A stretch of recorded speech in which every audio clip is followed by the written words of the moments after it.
ఇప్పుడే నేను మిత్రుడు పవన్ కళ్యాణ్ గారికి ఒక చిన్న మాట చెప్పాం. బాబురావు ఒక చిన్న కోరిక కోరాడు. ఆ కోరిక మా ఊరికి ఆయనకు ఉద్యోగం వచ్చిన సంతోషం ఉంది గాని ఊరి సమస్య మిగిలిపోయిందని, అవకాశం దొరకతాని నాకు ఒక మాట నా చెవులో వేశాడు. నేను పవన్ కళ్యాణ్ గారికి చెప్పాను, ఎలుగురాతి బండ, వాళ్ళ ఊరి పేరు తెమ్ముల బండ నుంచి ఎలుగురాతి బండ వరకు రోడ్డు కావాలని అడిగితే మా ఊరికి రోడ్డు కావాలని అడిగాడు. అడిగిన వెంటనే పవన్ కళ్యాణ్ గారికి చెప్పాను. ఇక్కడే ఉన్నాడు. ఎంత కమిట్మెంట్ తో పనిచేస్తున్నారో ఇది ఒక ఉదాహరణ మాత్రం. ఇమ్మీడియట్ గా 3,90,00,000 అవుతుంది,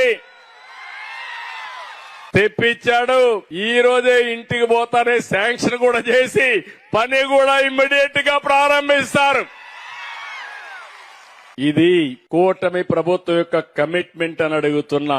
ఇలాంటి ప్రభుత్వం ఉంటే మా మీద విమర్శలు చేయడానికి కూడా చాలా మంది వస్తానే ఉంటారు. నేను ఒకటే మిమ్మల్ని అందరినీ కోరుతున్నా, విమర్శల కోసం చేస్తే దానివల్ల ఫలితాలు రావు. చిత్తశుద్ధుండి పని చేసినప్పుడు మీరు కూడా గుర్తుపెట్టుకోవాల్సింది, ఏ ప్రభుత్వం వల్ల మీ జీవితాలకు మంచి జరుగుతుందో, మీ జీవన ప్రమాణాలు పెరుగుతాయో మీరందరూ కూడా గుర్తుపెట్టుకోవాల్సిన అవసరం ఉందని చెప్పి కూడా నేను మీకు తెలియజేస్తున్నా.